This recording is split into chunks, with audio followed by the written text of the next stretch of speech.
Chapter 9. In the Witch's House. And now, of course, you want to know exactly what happened to Edmund. He had eaten his share of the dinner, but he hadn't really enjoyed it because he was thinking all the time about Turkish delight. And there's nothing that spoils the taste of good, ordinary food half so much as the memory of bad magic food. And he had heard the conversation and hadn't enjoyed it much either because he kept on thinking that the others were taking no notice of him and trying to give him the cold shoulder. They weren't, but he imagined it. And then he had listened until Mr. Beaver told them about Aslan until he heard the whole arrangement for the meeting Aslan at the stone table. It was then that he began very quietly to edge himself under the curtain which hung over the door. For the mention of Aslan gave him a mysterious and horrible feeling, just as it gave the others a mysterious and lovely feeling. Just as Mr. Beaver had been repeating the rhyme about Adam's flesh and Adam's bone, Edmund had been very quietly turning the door handle. And just before Mr. Beaver had begun telling them that the White Witch wasn't really human at all, but half a djinn and half a giantess, Edmund had got outside into the snow and cautiously closed the door behind them. You mustn't think that even now Edmund was quite so bad that he actually wanted his brother and sisters to be turned to stone. He did want Turkish delight and to be a prince, and later a king, and to pay Peter out for calling him a beast. As to what the witch would do with the others, he didn't want her to be particularly nice to them, certainly not to put them on the same level as himself, but he managed to believe, or pretend he believed, that she wouldn't do anything very bad to them, because, he said to himself, all these people who say nasty things about her are her enemies, and probably half of it isn't true. She was jolly nice to me. Anyway, much nicer than they are. I expect she is the rightful queen, really. Anyway, she'll be better than that awful Aslan. At least that was the excuse he made in his own mind for what he was doing. It wasn't a very good excuse, however, for deep down inside of him, he really knew that the White Witch was bad and cruel. The first thing he realized when he got outside and found the snow falling all around him was that he had left his coat behind in the beaver's house. And of course, there was no chance of going back to get it now. The next thing he realized was that the daylight was almost gone, for it had been nearly 3 o'clock when they sat down to dinner, and the winter days were short. He hadn't reckoned on this, but he had to make the best of it. So he turned up his collar and shuffled across the top of the dam. Luckily, it wasn't so slippery since the snow had fallen, to the far side of the river. It was pretty bad when he reached the far side. It was growing darker every minute, and what with that, the snowflakes swirling all around him, he could hardly see 3 feet ahead. And then, too, there was no road. He kept slipping into the drifts of snow and skidding on frozen puddles and tripping over fallen tree trunks and sliding down steep banks and barking his shins against rocks until he was wet and cold and bruised all over. The silence and the loneliness were dreadful. In fact, I really think he might have given up the whole plan and gone back and owned up and made friends with the others if he hadn't happened to say to himself, "When I'm king of Narnia, the first thing I shall do will be to make some decent roads." And of course, that set him off to thinking about being a king and all the other things that he would do, and this cheered him up a good deal. He had just settled in his mind what sort of palace he would have and how many cars and all about his private cinema and where the principal railways would run and what laws he would make against beavers and dams, and was putting the finishing touches to some of his schemes for keeping Peter in his place when the weather changed. First, the snow stopped. Then a wind sprang up and it became freezing cold. Finally, the clouds rolled away and the moon came out. It was a full moon, and shining on all that snow, it made everything almost as bright as day, only the shadows were rather confusing. He would never have found his way if the moon hadn't come out by the time he got to the other river. You remember he had seen, when they first arrived at the beavers, a smaller river flowing into the great one lower down. He now reached this and turned to follow it up. But the little valley down to which it came was much steeper and rockier than the one he had just left, and much overgrown with bushes, so that he could not have managed it at all in the dark. Even as it was, he got wet through, for he had to stoop under branches, and great loads of snow came sliding off onto his back.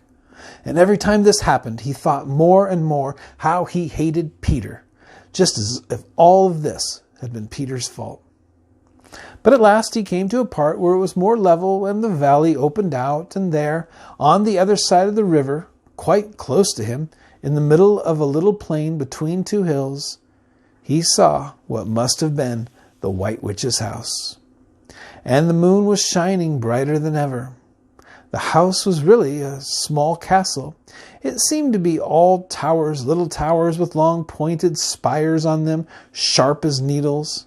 They looked like huge dunce's caps or sorcerer's caps, and they shone in the moonlight, and their long shadows looked strange on the snow. Edmund began to feel afraid of the house. But it was much too late to think of turning back now. He crossed the river on the ice and walked up to the house. There was nothing stirring, not the slightest sound anywhere. Even his own feet made no noise on the deep, newly fallen snow. He walked on, past corner after corner of the house, and past turret after turret to find the door. He had to go right around to the far side before he found it. It was a huge arch, but the great iron gate stood wide open. Edmund crept up to the arch and looked inside into the courtyard, and there he saw a sight that nearly made his heart stop beating. Just inside the gate, with the moonlight shining on it, stood an enormous lion, crouched as if it was ready to spring. And Edmund stood in the shadow of the arch, afraid to go on any further, to go back, and with his knees knocking together. He stood there so long that his teeth would have been chattering with cold, even if they had not been chattering with fear. How long this really lasted, I don't know, but it seemed to Edmund to last for hours. Then, at last, he began to wonder why the lion was standing so still, for it hadn't moved 1 inch since he first set eyes on it. Edmund now ventured a little nearer, still keeping in the shadow of the arch as much as he could. He now saw, from the way the lion was standing, that it couldn't have been looking at him at all. But supposing it turns its head, thought Edmund. In fact, it was staring at something else, namely, a little dwarf who stood with his back to it about 4 feet away. Aha, thought Edmund, when it springs at the dwarf, then will be my chance to escape. But still, the lion never moved, nor did the dwarf. And now at last Edmund remembered what the others had said about the White Witch turning people into stone. Perhaps this was only a stone lion, and as soon as he had thought of that, he noticed that the lion's back and the top of its head were covered with snow. Of course, it must be only a statue. No living animal would have let itself get covered with snow. Then, very slowly, and with his heart beating as if it would burst, Edmund ventured to go up to the lion. Even now he hardly dared to touch it, but at last he put out his hand, very quickly, and did. It was cold stone. He had been frightened of a mere statue. The relief which Edmund felt was so great that in spite of the cold, he suddenly got warm all over right down to his toes, and at the same time there came into his head what seemed a perfectly lovely idea. Probably, he thought, this is the great lion Aslan that they were all talking about. She's caught him already and turned him into stone. So that's the end of their fine ideas about him. Pooh, who's afraid of Aslan? And he stood there gloating over the stone lion. And presently he did something very silly and childish. He took a stump of lead pencil out of his pocket and scribbled a mustache on the lion's upper lip, and then a pair of spectacles on its eyes. Then he said, "Ha! Silly old Aslan, how do you like being a stone? You thought yourself mighty fine, didn't you?" But in spite of the scribbles on it, the face of the great stone beast still looked so terrible and sad and noble, staring up in the moonlight, that Edmund didn't really get any fun out of jeering at it. He turned away and began to cross the courtyard. As he got into the middle of it, he saw that there were dozens of statues, all about standing here and there, rather as the pieces stand on a chessboard when it's halfway through a game. There were some stone satyrs and stone wolves and bears and foxes and catamountains of stone. There were lovely stone shapes that looked like women but who were really spirits of trees. There was a great shape of a centaur and a winged horse and a long-lithe creature that Edmund took to be a dragon. They all looked so strange, standing there perfectly lifelike and also perfectly still in the bright, cold moonlight, that it was eerie work crossing the courtyard. Right in the very middle stood a huge shape like a man, but as tall as a tree, with a fierce face and a shaggy beard and a great club in his right hand. Even though he knew that it was only a stone giant and not a live one, Edmund did not like going past it. He now saw that there was a dim light showing from a doorway on the far side of the courtyard. He went to it. There was a flight of stone steps going up to an open door. Edmund went up to them. Across the threshold lay a great wolf. It's all right, he kept saying to himself. It's only a stone wolf. It can't hurt me. And he raised his leg to step over it. Instantly, the huge creature rose with all its hair bristling along its back, opened a great red mouth, and said in a growling voice, "Who's there? Who's there? Stand still, stranger, and tell me who you are." "If you please, sir," said Edmund, trembling so that he could hardly speak. "My name is Edmund, and I'm the son of Adam that Her Majesty met in the wood the other day, and I have come to bring her the news that my brother and sisters are now in Narnia, quite close, in the beaver's house. She wanted to see them." "I will tell Her Majesty," said the wolf. "Meanwhile, stand still on the threshold, as you value your life." Then it vanished into the house.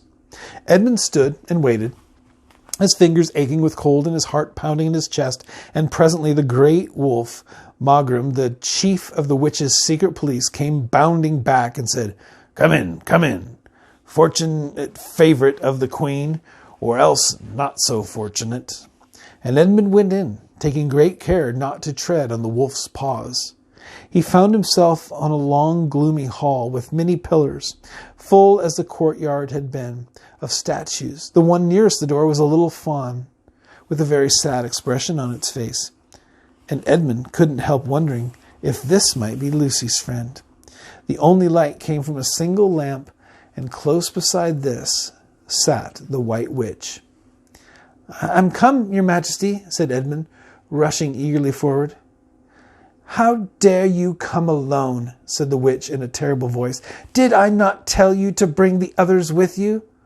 "Please, Your Majesty," said Edmund. "I've done the best that I can. I've brought them quite close. They're in the little house on top of the dam, just up the river, with Mr. and Mrs. Beaver." A slow, cruel smile came over the witch's face. "Is that all your news?" she asked. "No, Your Majesty," said Edmund, and proceeded to tell her all that he had heard before leaving the beaver's house. "What? Aslan?" cried the queen. "Aslan? Is this true? If I find that you have lied to me—" "Please, I'm only repeating what they said," stammered Edmund. But the queen, who was no longer attending to him, clapped her hands. Instantly the same dwarf whom Edmund had seen with her before appeared. "Make ready our sledge," ordered the witch, "and use the harness without bells."